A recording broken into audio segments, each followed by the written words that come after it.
Saludos amigos, aquí estamos en el podcast Fuera del Cuadro para tratar un tema precioso, interesante, del escenario al altar.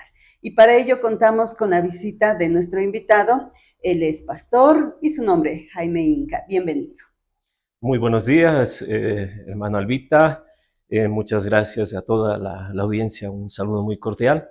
Que el Dios Todopoderoso les bendiga grandemente y gracias por tomarme en cuenta en este programa y que el Señor les siga bendiciendo grandemente. En eso que le gusta hacer a usted, la comunicación. Que así siga siendo. Con la ayuda de Dios vamos adelante y sobre todo tratando, conversando, dialogando de estos temas que tengo la seguridad de que quienes nos miren pues se van a identificar en algún momento con este proceso, esta transformación que Dios va haciendo en nuestras vidas. En su caso, pues usted tiene mucho que contarnos. Lo que Dios ha hecho para llevarle de un escenario en donde recibía aplausos, atención, a llevarle al altar, pero ya para otro tipo de, digamos así, de actividad, porque quizás lo uno era para entretener, pero ahora es para adorar. Amén. Bueno, sí, le cuento, desde los 15 años empecé a trabajar en la música. Inicié como cantante de orquestas y bueno, pues estuve alrededor de 14 a 15 años en lo que es los escenarios. Tuve la oportunidad de trabajar con, eh, creo que la mayor parte de las orquestas de ese tiempo que existían aquí en la provincia de Chimborazo. También tuve la oportunidad de salir hasta Quito y trabajar con unas dos orquestas de renombre, pero eh, Dios tenía preparado otras cosas para mi vida. Seguro que sí. Y usted nos cuenta, ¿no? Desde los 15 años ya estaba incursionando en este mundo. Nada fácil, me parece, el hecho de que, y tan joven, ser parte de una orquesta y siempre enfocado, veo, ¿no? En el área tropical, así con mucho ritmo, mucho movimiento y como saben decir, ¿no? Con mucho swing. Entonces, ¿qué será que usted ya nació con ese talento de la música?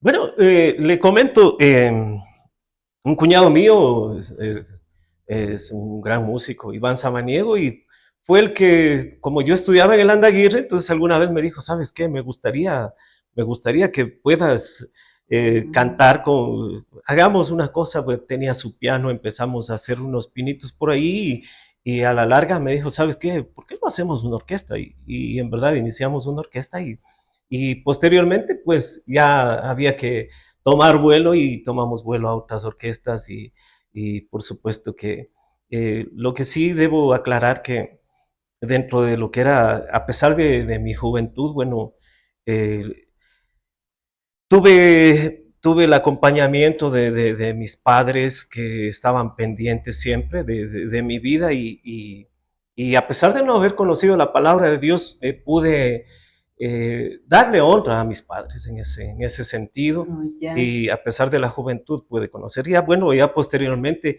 ya me casé, ya asumí las responsabilidades. Y usted sabe, lamentablemente hay que decirlo, la vida en las orquestas de los músicos es una vida donde generalmente hay trago y mujeres, hay que decirlo. Y bueno, creo que lo digo y con vergüenza, tal vez una sola vez en esos 15 años, una sola vez terminé un compromiso ebrio. De ahí generalmente lo tomé con responsabilidad, considerando que era mi trabajo y traté de hacer un buen trabajo. Creo que fui apreciado por la mayor parte de los directores de orquesta y de los músicos de aquel entonces que creo que sí querían trabajar conmigo.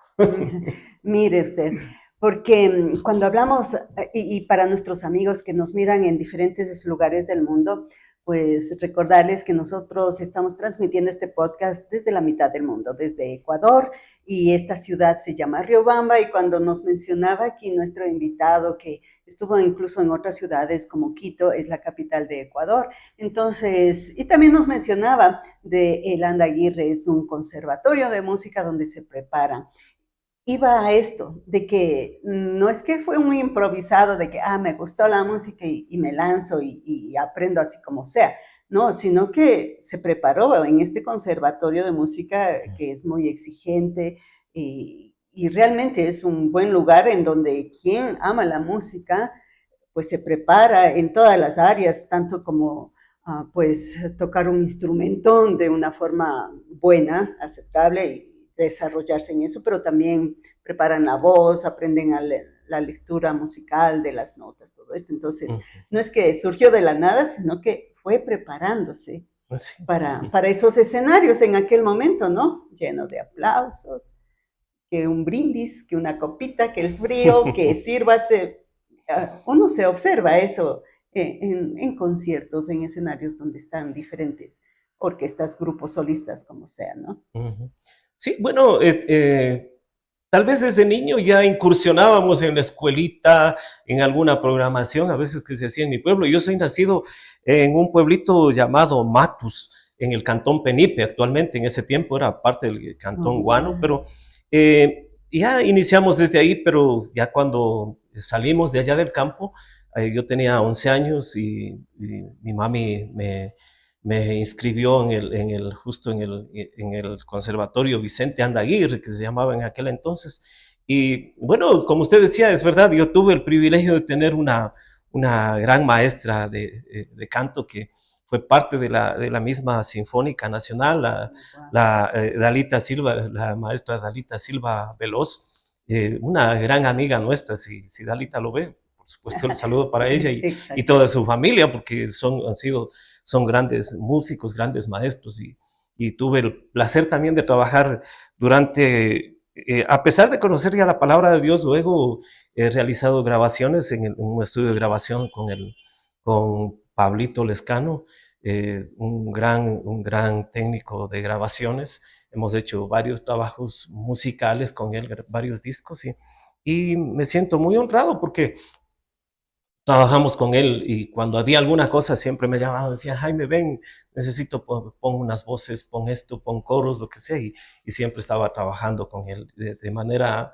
él me pagaba y podíamos decirlo de manera profesional en ese sentido. Figúrese, ese estilo de vida, ¿no? Que por más sencilla o humilde o con calma que se lo tome la persona que está incursionando en la música, sí debe llegar un momentito en que como que se siente importante estar en un escenario, recibir aplausos, ese ambiente de tener quizás ciertas preferencias, ¿no? El ingreso por un lugar especial, tantas cosas. Cuéntenos cómo fue esa experiencia de los escenarios. Bueno, como experiencia muy bonita, ¿no? Pero pienso que es necesario poner bien los pies sobre la tierra, ¿no?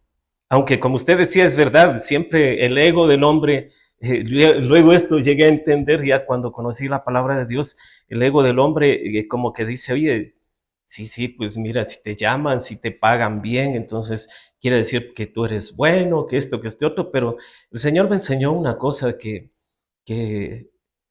lo mejor es estar de rodillas. Y eso aprendí luego, porque ya conocí la palabra del Señor. Recuerdo, como conversábamos en la previa, Ujú. yo le puse a mi hijo pequeño, le puse a estudiar en la escuela del Nazareno. Eh, por ahí en alguna minguita que llamaban algún domingo, me fui de short, toda la situación, y uno de los hermanos, me quedé a escuchar, dije, quiero escuchar a ver qué dicen estos locos. Y la verdad es que me pareció algo muy bonito. Claro, me dijo, un hermanito me dijo, pase para que escuche.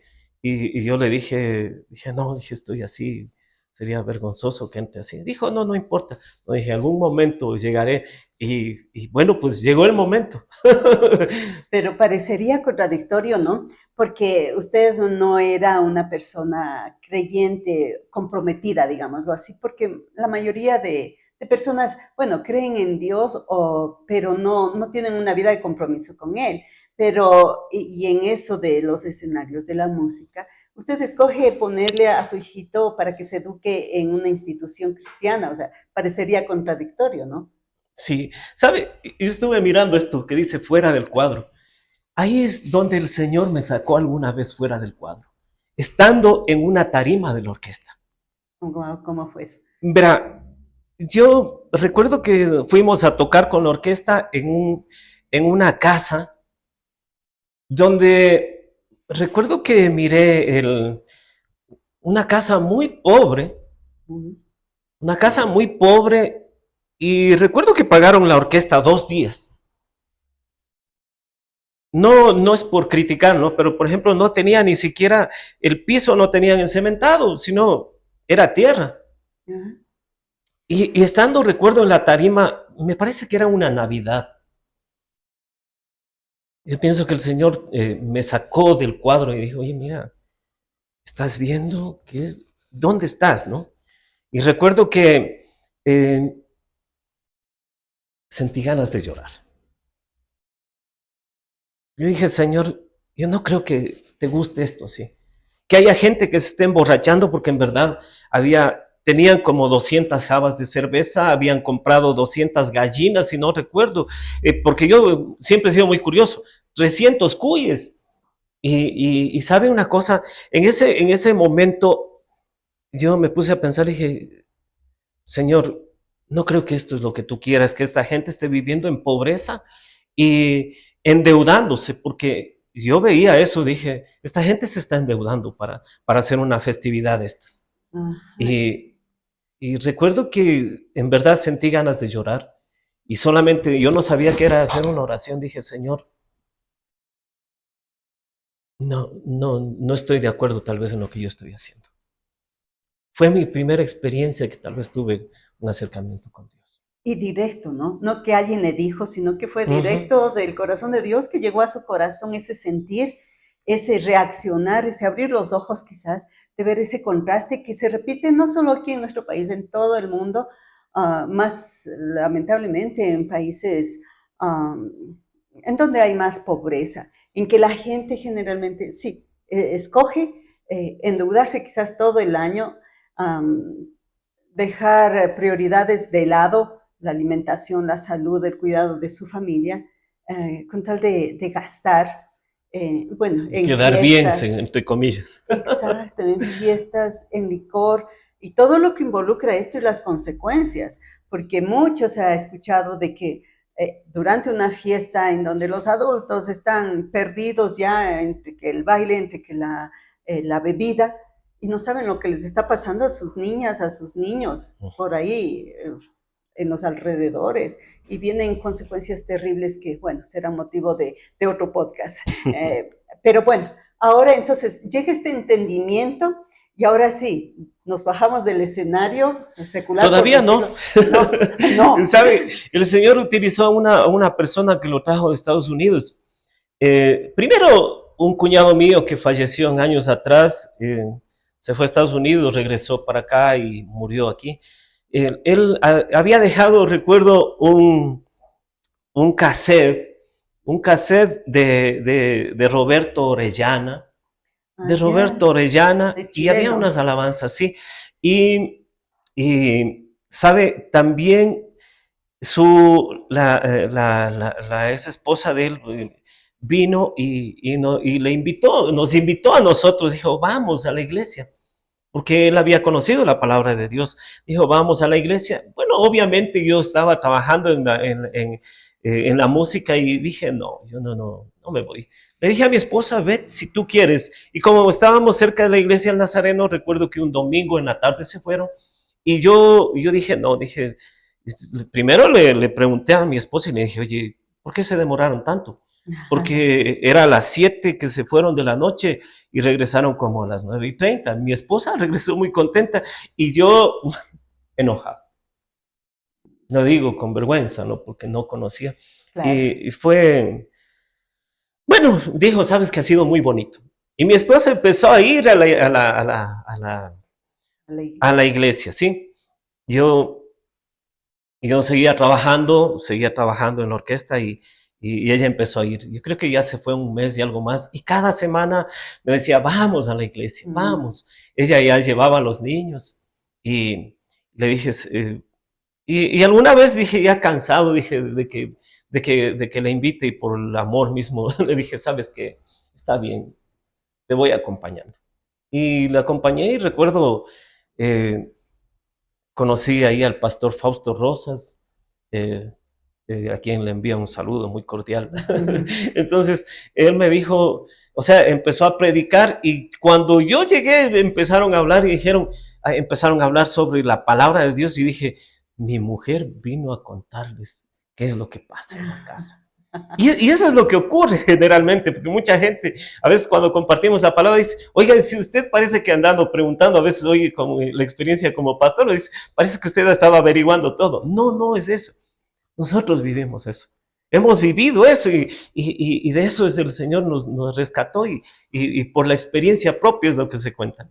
Entonces ahí viene la situación, empecé a asistir y recuerdo que en una campaña, pero una cosa, siempre el pastor todas las semanas hacía la invitación, decía, alguien quiere recibir al Señor Jesús, pero yo empecé primero a leer la palabra de Dios y le comento por contienda, porque el pastor en la escuela dominical que hacía, que me parece que es algo muy bueno el hacer escuela dominical porque te enseña muchas cosas, el pastor me preguntó algo en el grupo de los adultos y yo respondí. Me dijo, es una buena respuesta, dijo, la que tú me has dado, pero la palabra de Dios no dice eso. Entonces, una cosa, en mí, yo como católico, apostólico y romántico, dije, dije, no, pues este pastor me hizo quedar mal. Yo no puedo discutir con él de la Biblia. Y lo primero que hice fue tomar, mi cuñado había dejado una Biblia de esas negritas, recuerdo, es mi Biblia la que más recuerdo porque fue la que tenía subrayado toda la Biblia y en la principal y al final tenía escrito todo lo que el Señor me iba hablando. Pero recuerdo que empecé a leer, dije, no, yo empecé a leer para discutir con el pastor. Dije, no puedo discutir con el pastor porque él conoce la Biblia, porque ya me lo demostró. Entonces dije, empiezo a leer desde el Génesis, pero no entendía nada. Pero empecé a asistir regularmente a los estudios bíblicos. Recuerdo que parece que eran los días martes. Y el día martes que me voy, la primera pregunta, una de las primeras preguntas, dije, oiga, empecé a leer la Biblia, dije, y veo que, ¿de dónde salió la mujer de Caín? O sea, todo para discutir. Para tratar de defender mi religión. Entonces, el pastor fue una persona que conocía la palabra del Señor y las respuestas que me dio fueron aquellas respuestas que tal vez no esperaba, pero que sí me llenaron y entendí. Me dijo, ¿estás leyendo la palabra de Dios? Digo, sí. ¿Y cómo estás haciendo? Dije, ¿sabe qué, pastor? Tengo la Biblia católica, tengo la Biblia evangélica, porque dije, seguramente los evangélicos están, es una Biblia cambiada. No, en verdad. Y también tenía un cuadernito para tomar notas.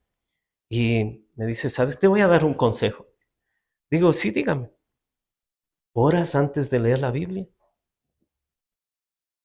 Y oración, dije, ¿qué es eso? Es hablar con Dios. Háblale a Dios y dile. Y es más, dijo, solamente dile, Espíritu Santo, dame sabiduría para entender tu palabra. Y las cosas empezaron a cambiar. Claro. Y le digo una cosa, lo que la palabra de Dios dice, conoceréis la verdad y la verdad os hará libres, empezó a trabajar en mí.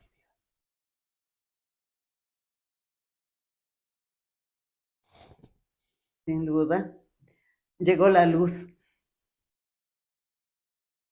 Y esa luz es lo que ahora le permite, pues ya no enseñorearse, ya no sentirse cómodo en un escenario con reflectores y todo, sino más bien ir hacia la luz del altar. Sí, sí, en verdad que empecé a discernir la palabra de Dios, sí. Me di cuenta que estaba equivocado en muchas cosas. Es verdad que la vida del creyente a veces Dios trabaja de maneras diferentes con muchas personas y conmigo sigue trabajando todavía, día tras día, porque va operando cambios y transformaciones, a veces que hasta el día de hoy a veces no nos damos en cuenta, pero Sí, sé que Dios hizo su obra. Y recuerdo que en un mes de, si no me equivoco, noviembre, eh, hubo una campaña, organizaron una campaña donde vino un evangelista, el evangelista Walter Cañola. Mm. Recuerdo su nombre porque cuando en la primera noche yo fui, yo lloraba, escuchaba las alabanzas, lloraba y hacía la invitación, no pasé. En la segunda noche pasé. Pero pasé consciente de algo importante, de que mi vida tenía que ser cambiada. Y acepté, me acuerdo esa noche, al Señor Jesús. Y aquí estoy. Una transformación completa, pero que aún Así no es. acaba, sigue, ¿no? Prosigo en la lucha, como dice Pablo, ¿no? Prosigo en la lucha. Y bueno, hasta hoy el Señor me, en primer lugar, bueno, yo entiendo algo importante. Recuerdo que el pastor Fausto Rosas predicaba algo acerca de la santidad del altar. Y recuerdo los muchachos ahí que estaban en el grupo de alabanza, decían, venga y toque el bajo, porque yo tocaba el bajo y cantaba en Mm. las orquestas, pero yo no acepté porque en primer lugar entendía que yo no estaba todavía preparado para estar en un sitio santo. Y después de un tiempo, ya cuando dejé las orquestas, empecé recién a... Fue como un nacer aún en la música, porque tú vienes de un tipo de ritmo, de un tipo de ambiente y pasas a otro, entonces fue un poco difícil. Es que la inspiración es otra, ¿no? Es muy diferente, entonces, aunque todavía haya ritmo, pues la música la hizo Dios, pero ya la inspiración, la motivación es otra y ya va dirigido hacia, primero hacia Dios y hacia otro tipo de oyentes que van a compartir esa misma inspiración y que procura pues exaltar al que es realmente digno.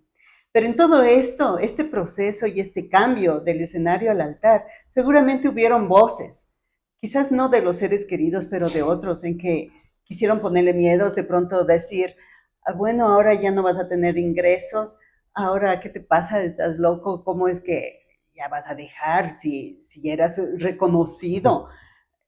¿Cómo vas ahora a empezar solo a cantar en la iglesia? Cosas así.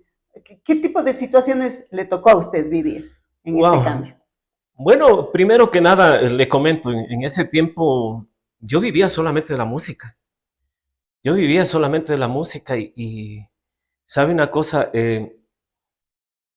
Yo aún recuerdo de cuando se hablaba de Sucres, cuando había otros cantantes que ganaban mucho menos, a mí me pagaban 100,000 sucres por presentación y recuerdo, creo que pagaba 50,000 del arriendo, yo ya casado. Entonces, sí, había trabajo en ese tiempo, sí. Se podía vivir con tranquilidad y es verdad. Yo creo que, digo a nosotros, porque con mi esposa nos tocó hacer ese salto de la fe, porque para tomar una decisión de estas había que conversar con ella y fue, mi esposa se llama Vicky Guerrero, ella me dijo, ¿sabes qué? Si tú sientes ya la necesidad, yo estoy para apoyar. Qué lindo. Y fue que decidimos dejar, aún recuerdo un día que íbamos a ir a tocar con la orquesta, había regresado a la orquesta que inicié y tenían que tocar en mi tierra, allá en Matus, en las fiestas. Y cuando decidí dejar, sí es verdad, sí hubo muchas personas que dentro de mi familia que se enojaron, saltaron, dieron voces diciendo que cómo vas a dejar, de que vas a vivir muchas cosas. Y Dios me socorrió. Dios me socorrió, Dios no nos ha dejado. Yo sí debo decir, la palabra del Señor es fiel, Dios es fiel y verdadero y Él no nos deja en ningún momento en las situaciones que Cuando nosotros decidimos dejar algo por Él, siempre Él será nuestro proveedor.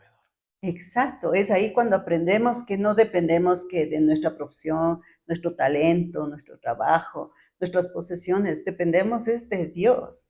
Y entonces Él empieza a seguir mostrándonos esas maravillas, ¿no? Y el Señor me llevó al polvo. ¿Sabe por qué? Porque yo trabajo trabajo en madera. Y hay algo bonito. Justo la semana anterior conversábamos con el doctor Vinicio Mejía, que es parte de la Fundación La Luz de los Andes, a quienes envío un saludo muy cordial, perdón, a mi hermano Greg Bellini, a Dayan Mejía, a Silvita Gallegos, por supuesto a mi esposa y a todas nuestras familias que nos apoyan en esto, Jamie, Jaimito, John, Vanesita, Yeito. Perdón que Bueno, aproveche los saludos. aprovechemos. ¿Sabe? Eh, yo empecé a trabajar en madera. Empecé a trabajar en la madera y el otro día conversamos con el hermano Vinicio Mejía y decíamos, ¿sabe? Eh, lo más bonito es que Dios me enseñó lo que es con Jesús, ¿no? Trabajar, empezar de un tronco sin forma. Y yo me hago la idea, fui yo, ¿no? Un tronco sin forma y el Señor que siga trabajando día a día como el carpintero va trabajando, quitando un poco de acá, aumentando acá, muchas veces pegando, otras veces si se rompe volviendo a encolar, pero, ¿sabe? En cada trabajo de esos el Señor va quitándonos las asperezas y va quitando lo necio nosotros, pero en ese proceso va utilizando una lija, va utilizando un cepillo, va utilizando muchas cosas que van quitando lo malo de nosotros. Y hasta el cincel, ¿no? Batallando, El martillo. pero todo para dar un bonito resultado, Sí. algo perfecto. ¿Sabe? Después, bueno, yo he hecho de todo. He sido cantante, taxista, he sido vendedor, oye, de todo, de todo. He sido maestro, también fui maestro. Entonces, pero en medio de todas estas situaciones, el Señor me enseñó y me ha llevado últimamente a algo que me apasiona también. Por ejemplo, yo soy técnico agroforestal y, hoy en día, por ejemplo, acabamos la temporada donde yo realizo trabajos de podas, de injertos, y el Señor me ha enseñado en eso, he visto la grandeza, he podido mirar la grandeza de Dios, de que tú puedes ser un instrumento. Por ejemplo, cuando yo realizo un injerto de una planta, digo, y siempre me recuerdo lo que Pablo habla acerca de que somos injertados en Jesús. Entonces el Señor ha hecho tan grandes cosas y el poder mirar como una yema que colocamos en una planta empieza a crecer, empieza a hacerse grande y se forma como un árbol. Digo, cuán grande es Dios y cuán maravilloso es Dios que a nosotros que somos inútiles nos utiliza para que algo pueda crecer, algo maravilloso. Y también dentro de lo que es el Evangelio, también se presenta este tipo de cosas, porque hoy en día tenemos la oportunidad de trabajar y hemos tenido el gusto también de compartir con ustedes tiempos con la Fundación La Luz de los Andes, donde llevamos el mensaje de la palabra de Dios, pero también tratamos de ser a los pastores una especie de apoyo, muchas veces la intención de que ellos puedan también tener un tiempo donde puedan distraerse, compartir y departir con los demás pastores que trabajamos en el equipo. Y es un tiempo muy bonito, entonces, donde el Señor nos ha llevado también a evangelizar y a escuchar casos y cosas muy duras y muy difíciles que solamente decimos, bueno, la gracia de Dios se ha manifestado, como dice la palabra del Señor en Tito, para salvación para los hombres, ¿no? Así es. Vea, qué lindo ha sido conversar en este tiempo del escenario al altar y bueno, y siempre van a quedar cositas más, ¿no? Pendientes de seguir conversando. Dios mediante tendremos a alguien del equipo también de La Luz de los Andes aquí en Fuera del Cuadro. Y bueno, después de agradecerle la pregunta, ¿se queda en el cuadro o sale del cuadro?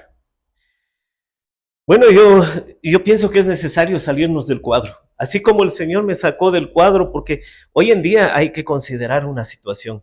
A veces, por ejemplo, hoy en día nosotros tenemos la bendición de que no hay persecución en nuestra tierra, no hay persecución en nuestra ciudad, en nuestro país, pero, ¿sabe? Yo creo que a veces nosotros queremos quedarnos encuadrados y eso es malo, porque el Señor Jesús salió del cuadro.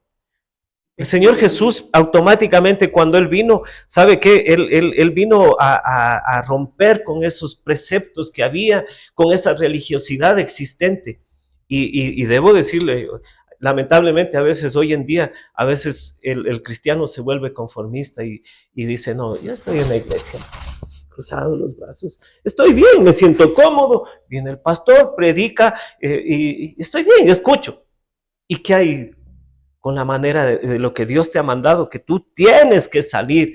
Por eso Mateo 28, 18, 19 dice, toda potestad me es dada en todo en el cielo y en la tierra. Por tanto, id. O sea, y cuando dice ir, dice salir del cuadro en el que tú estás cómodo, salir y llevar el evangelio a las personas que están necesitando. Yo creo que es necesario salirnos del cuadro. Muy bien, Jaimito. Yo creo que nos dejó cortos de palabras con todo ese mensaje.